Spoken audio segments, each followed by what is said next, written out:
네, 오늘 대강절 첫 주일입니다.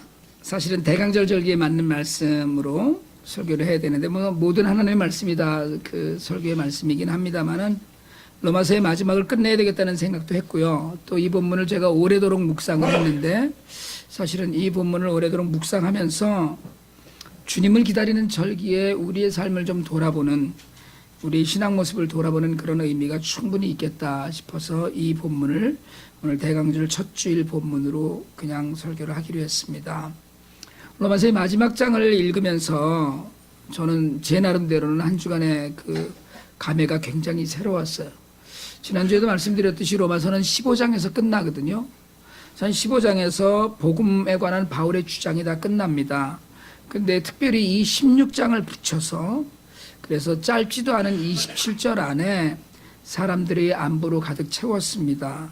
이 16장 안에는 복음도 없고 구원에 관한 논증도 없고 십자가도 없습니다. 교회의 시스템에 관한 설명도 없고 그 다른 어떤 교리적인 설명이 없어요. 그런데 사실은 이 안에서 너무나 많은 은혜를 우리가 발견할 수 있다는 생각을 해요. 복음에 합당한 자로 어떻게 살아가야 하는지에 대한 세세한 가르침도 없는데 복음에 합당한 자로 살아야 되겠다는 각오가 새로워지는 그런 본문입니다. 이 16장에는 아무것도 없는데 사람이 있어요. 로마서 16장에 37명의 이름이 기록되고요. 그 중에서 27명의 이름이 바울이 문안하라는 이름으로 기록됩니다. 그러니까 자신을 돕거나 자신과 동역의 관계에 있던 사람들에게, 로마에 있는 교인들에게, 그 로마에 있는 사람들에게 문안하고 안부하라고 그렇게 알려주는 이름으로 기록해요. 그 중에 나오는 그 이름이 나오지 않죠. 뭐 루포의 어머니라든가 또는 허마의 형제들이라든가 네레오의 자매들이라든가 이렇게 이름이 안 나오는 사람들을 포함하면 30명이 넘는 사람들의 이름을 바울이 문안하라고 이야기하면서 가르칩니다. 바울이 로마 교회에 편지를 쓰면서 문안을 당부하는 이 편지를 가지고 로마에 가는 베베 자매를 제외하고는 모두 로마에 살고 있는 사람들입니다. 이 본문에서 우리가 먼저 주목해야 될 것은 바울의 사역은 사람이라는 거예요. 오늘 우리가 읽은 성경 본문 중에 5절에 보면 내가 사랑하는 에베네도에게 문안하라. 그는 아시아에서 그리스도께 처음 맺은 열매라고 그랬어요. 바울 사역의 모든 끝은 사람입니다. 그러니까 바울 사역의 열매는 건물이 아니에요. 바울은 어느 곳에나 가는 곳마다 사람을 세우는 일에 모든 것을 걸었어요. 선교지마다 다니면서 교회를 세웠는데 건물을 세운 것이 아니고 공동체를 세웠어요. 때로는 바울이 세우지 않았지만 아시아와 로마에 세워진 교회들을 통해서 주님의 복음이 더욱 굳건히 전해지는데 바울은 영향을 끼쳤습니다. 그러니까 바울의 전도 여행의 궁극은 사람이에요. 그리고 선교의 열매로 사람을 얻었어요. 제가 IT에 처음 가서 마주한 현실은 굶주림이었거든요. 끼니가 무서운 아이들이 있더라고요. 그래서 가장 급한 일이 먹이는 일이었습니다. 솔직한 말씀으로 영혼 구원도 생각이 안 나고요. 복음 전하는 일도 전혀 생각이 안 났어요. 그걸 할 그런 계제가 아니었더라고요. 일단 육신을 먼저 챙겨야 되고 먹이고 살려놔야 영혼도 구원할 수 있다. 살아있어야 복음도 들을 수 있다는 생각이 계속 있었습니다. 그래서 먹는 일에만 집중을 했어요. 돈 생기면 쌀 사고 가면 음식에만 눈을 돌렸습니다. 그래서 그나마 현지를 너무 잘 아시는 탁 목사님께서 균형을 잡아주셔서 쌀 외에 기름과 여러 가지 필요한 물품을 공급할 수 있었죠. 그렇게 다니니까 제가 그렇게 다니고 있는 중에 어떤 목사님이 그런 얘기를 하시더라고요. 아, 그 돈이면 교회를 짓지 그러느냐고. 그래서 제가 그 이후부터 그 목사님을 안 만나요. 선교지에 가면 모든 교회와 단체들이 건물을 먼저 세웁니다. 모든 역량이 건물에 집중돼요.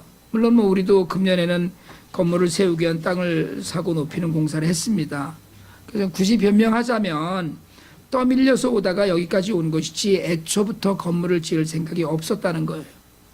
고아원이 갈 곳이 없고 렌트비는 비싸고 해서 기도하면서 산꼭대기에 15,000불짜리 집 하나 지어주자라는 생각을 하다가 여기까지 온 것이지 작정하고 건물 지으려는 것이 아니거든요. 그렇지만 거의 대부분의 선교는 건물로 시작이 돼요. 선교센터, 비전센터 등 이름도 그럴듯합니다. 그런데 그 안에서 사람을 기르기 위해서 장소가 필요하다고 이야기하면서 이벤트는 하는데 구제는 못합니다. 뭔가 많이 하는데 그 하는 만큼의 열매를 맺지 못해요. 바울은 어느 곳에 가든지 사람을 살리고 사람을 인도하고 사람을 키웠습니다. 그렇게 사람으로 채워진 바울의 사역의 결과물이 로마에 있는 성도들에게 문안하라고 하는 당부의 그 명단이에요.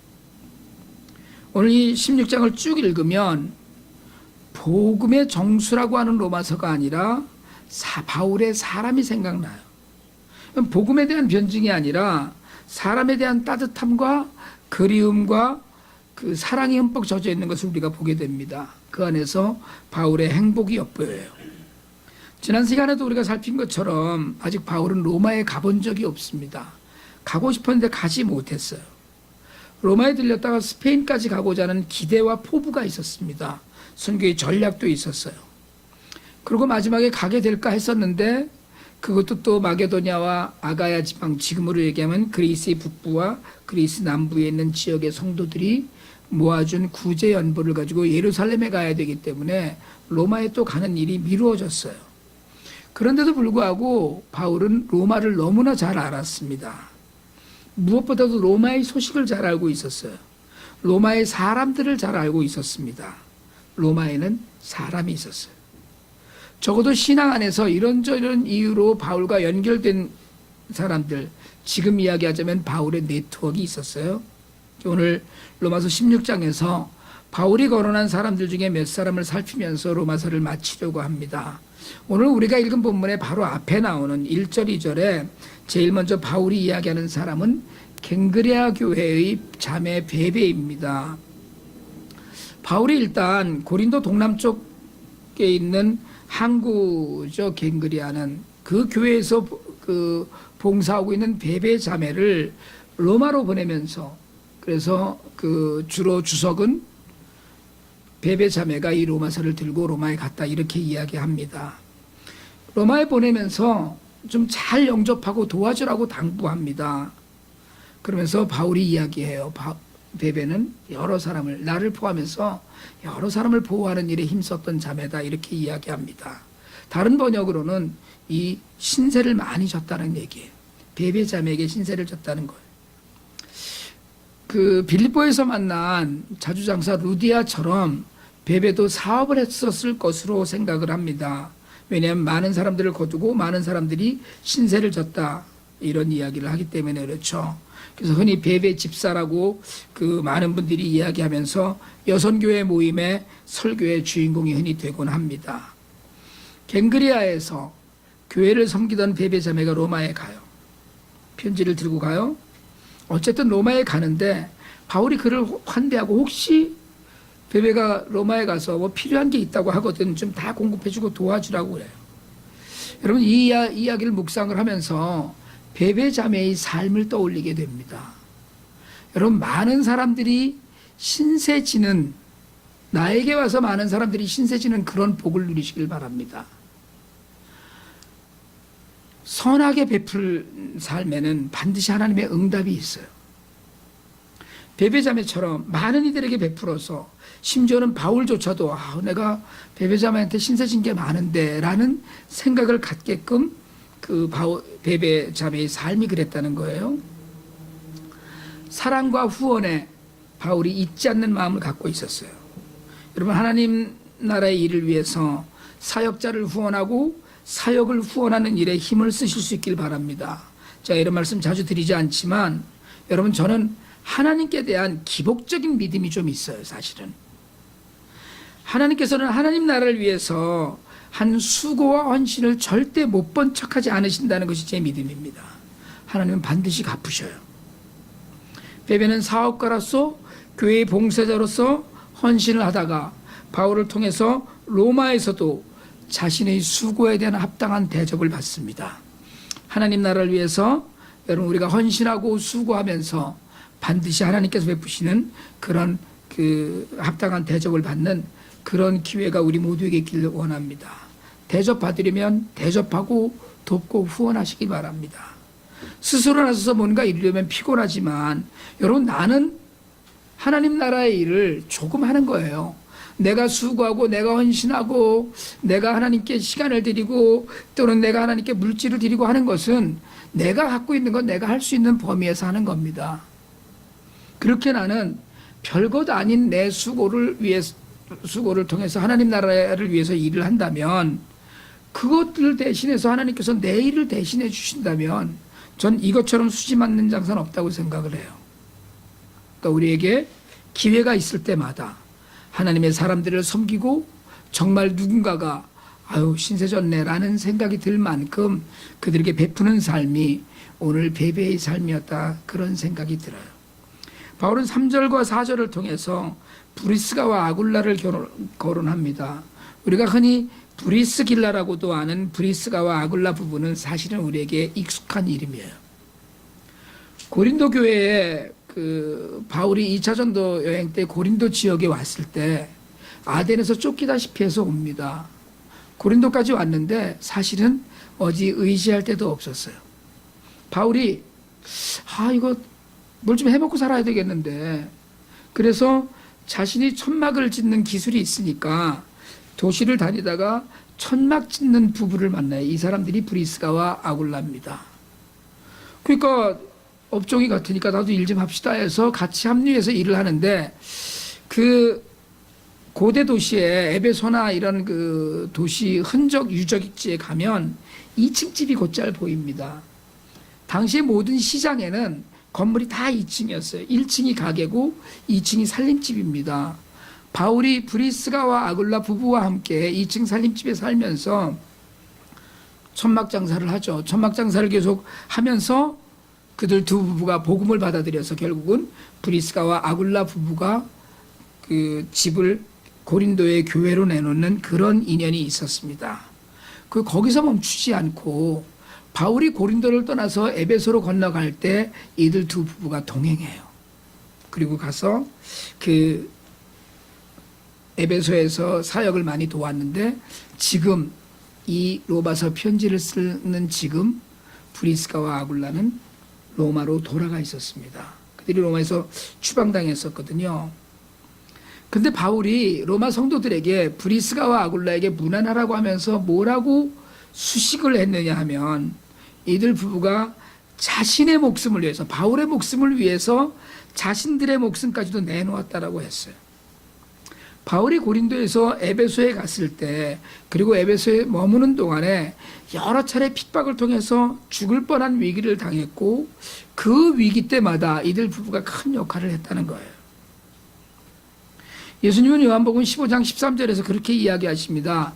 사람이 친구를 위하여 자기 목숨을 버리면 이에서 더 큰 사랑이 없다고 하셨어요.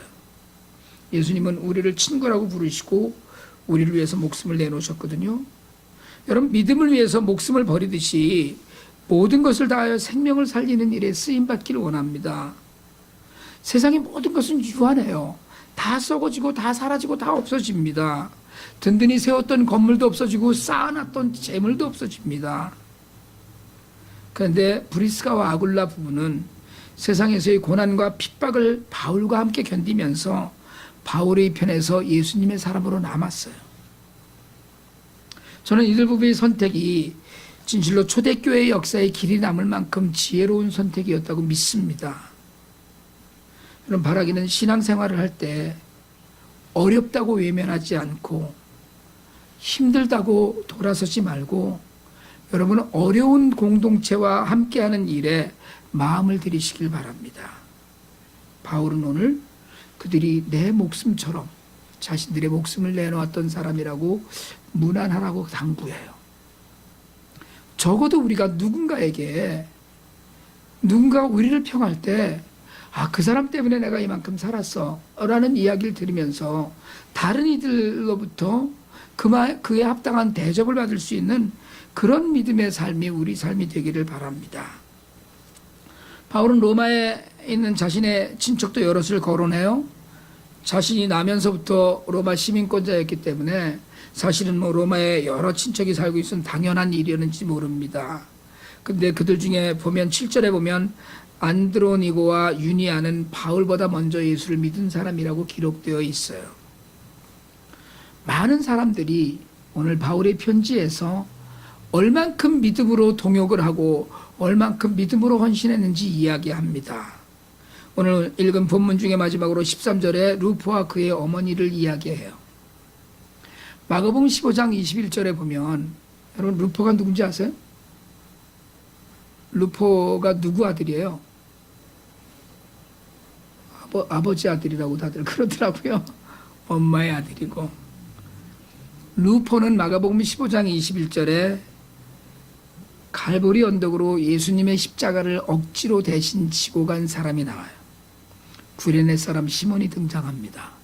그때 마가복음에서 이야기하기를 구레네 사람 시몬을 루포와 알렉산더의 아버지라고 이야기해요. 그 루포입니다. 지금 예수를 전혀 알지 못했어요. 북아프리카의 구레네에서 이 시몬이 유월절을 지내려고 예루살렘에 왔어요.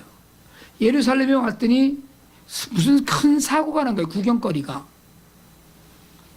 하나님의 아들을 자칭한 누군가가 십자가를 지고 골고다 길을 가고 있어요. 그 십자가 처형의 장소에서 구레네 사람 시몬이 로마 병사들에 의해서 억지로 차출되어서 억지로 그 이에 십자가를 대신 지고 올라갑니다. 예수가 누군지 몰랐어요. 엄청난 고통을 당하는 일을 보면서 그 무거운 십자가를 대신 져줬어요. 처형 장소까지. 그리고 구레네 사람 시몬은 예수를 믿게 되었습니다. 그 가족의 이름이 모두 다 성경에 기록되는 은혜를 누렸어요. 사실 우리가 사도행전 11장 20절에서 안디옥에 처음 와서 교회를 이룬 사람들 중에 구브로와 구레네 사람들이 있었다라는 기록이 나옵니다. 그래서 많은 이들이 이야기할 때 구레네 사람 시몬의 영향으로 구레네 지역에 북아프리카 북부 지역에 많은 사람들이 예수를 믿게 되었다고 이야기해요. 그 아들 루포가 초대교회의 지도자가 돼요. 그런데 지금 로마에 와 있어요. 억지로 십자가를 졌는데 로마에 와 있는데 바울이 이야기를 해요. 루포와 그의 어머니에게 문안하라. 그의 어머니는 나의 어머니라고 이야기합니다. 억지로 십자가를 졌어요. 여러분 살다가 정말 십자가 같은 일을 떠맡는 날이 옵니다. 신앙생활 하다가 보면 자발적으로 하는 일이 아니라 할 수 없어서 억지로 떠밀려서 하는 일도 생겨요. 그때 그 십자가를 억지로라도 지는 믿음이 우리 안에 있기를 축복합니다. 비록 그것이 힘들고 어려운 일이라고 할지라도, 그래서 억지로 지는 십자가라고 할지라도 성실히 그걸 수행할 때 하나님은 그걸 놀라운 복의 근원으로 인정하셔요. 본문에는 루포의 어머니의 이름이 밝혀지지 않았습니다. 그러나 적어도 바울에게는 루포의 어머니는 특별한 분이었어요. 나의 어머니라는 거예요. 그래서 성경 주석은 루포의 어머니를 위로의 여인이라고 이야기해요. 상처받고 외로운 영혼이 언제나 그 가슴 안에 얼굴을 파묻고 쉴 수 있는 그런 사람이었다는 거예요. 첫째로는 억지로 지는 십자가도 지는 것이 복되다. 그 말씀 안에서 예수를 만난 이후에 많은 이들에게 위로가 되시길 바랍니다. 많은 이들에게 사랑을 나누는 그런 삶을 사실 수 있길 바랍니다. 여러분 정말로 진실한 가족이 누구인지 사실은 우리가 그들에게 나 저 사람을 보면 내가 정말 위로가 돼 라는 이야기를 들으면서 살 수 있는 우리 모두가 되길 축복합니다. 여러분 사실 생각해보면 바울은 성격이 급했고요. 바울은 전진 이외에 후퇴를 몰랐습니다. 그러다 보니까 남들하고 이게 전혀 잘 맞지가 않는 거예요. 행동하는 믿음으로 막 그냥 전도한다 그러고 나가고 무슨 굽히질 않아서 매 맞고 돌아다니고 고난도 자초하고 그러다가 보니까 사실은 바울에게는 두터운 인맥이 없었어요. 바울이 간신히 바나바의 덕에 안디옥 교회의 초빙이 되어서 바네바와 공동 목회를 했지만 사실은 거기서도 그렇게 편안하지 않았어요. 그러다 둘이 전도여행 갔습니다. 전도여행 가다가 바나바의 조카 마가를 데리고 갔다가 마가가 중간에 돌아와요. 이런저런 이유로 해서 돌아오는데 혼자 돌아간 거를 괘씸하게 마음에 생각을 하고 있었던 거예요. 그래서 1차 전도여행을 끝나고 돌아왔다가 교회 다 보고하고 또 열심히 목회를 하다가 2차 전도여행을 가는데 바나바가 마가를 또 데려가자고 그래요. 그래도 한 번 더 기회를 줍시다. 젊은 애인데 바울이 단호히 거절해요. 그런 그 무책임한 놈은 데리고 다닐 수 없다. 이게 어떤 일인데 저런 놈을 데리고 다녀서 우리가 일만 갖다 절대로 펄펄 뛰고 반대합니다. 결국 바나바와 바울이 헤어지는 이유가 돼요. 바울은 평생 마가를 안 볼 것처럼 끊어냈어요. 그리고 오랜 세월이 흘러서 바울이 쓴 마지막 성경이라고 하는 디모데 후서에서 바울의 유언이라고 하는 디모데 후서 4장에 와서 바울이 이야기해요. 디모데에게 내가 올 때 마가를 데리고 오라. 그게 내 일에 필요한 사람이다. 초기 바울은 가시 같은 사람이었는데 결국 후기에 와서 그에게도 사람이 필요하다는 것, 사람을 귀하게 여기는 그런 사역의 태도를 보여줍니다. 여러분, 무슨 일이든 사람은 혼자 할 수 없습니다. 예수 믿는 일 쉽지도 않아요.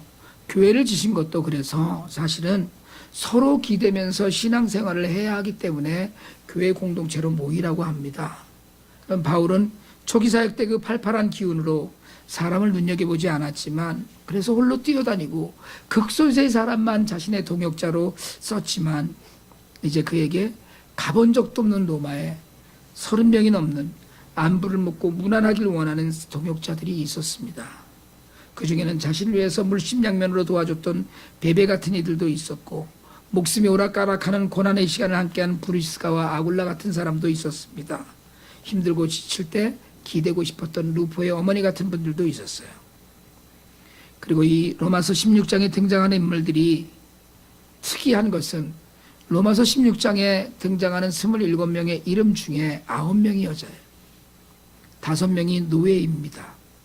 그리고 황제의 친구들 이름도 들어있어요. 바울의 세계관 속에 남녀의 성별 차이, 노예와 주인의 신분의 차이, 서민과 귀족의 차이를 완전히 무너뜨린 거예요. 예수 안에서 모두가 하나였습니다. 여러분, 서로 기대고 살길 원합니다. 사역뿐 아니라 삶을 도우며 사시길 바랍니다. 쓸쓸할 때, 빈 마음을 주체 못할 때 서로 위로가 되고 격려가 되어줄 수 있길 원합니다. 형편이 어려운 이들을 위로하고 위문하고 안부를 물을 수 있길 바랍니다. 우리는 하나님 한 분으로 족하다고 이야기해요. 하나님의 사랑과 은혜를 이야기합니다. 그래서 예수 믿는 것이 행복하다 이렇게 이야기해요. 그렇지만 여러분, 하나님의 사랑과 은혜는 사람을 통해서 전해지고 커져요. 예수 믿는 것이 행복한 이유는 성령께서 우리 안에서 기쁨과 감사와 능력을 함께 하시기 때문이에요. 그런데 그 기쁨과 감사도 함께한 교회 공동체의 사람들을 통해서 커지고 굳건해집니다. 당연히 예수님 때문이지만 죄사함의 구원과 은혜 때문이지만 내 눈에 보이는 내 옆 사람 때문에 행복이 더욱 커지기를 원합니다. 한번 옆에 분들하고 인사 한번 하실래요? 당신 때문에 행복합니다. 행복합니다. 기도드리겠습니다.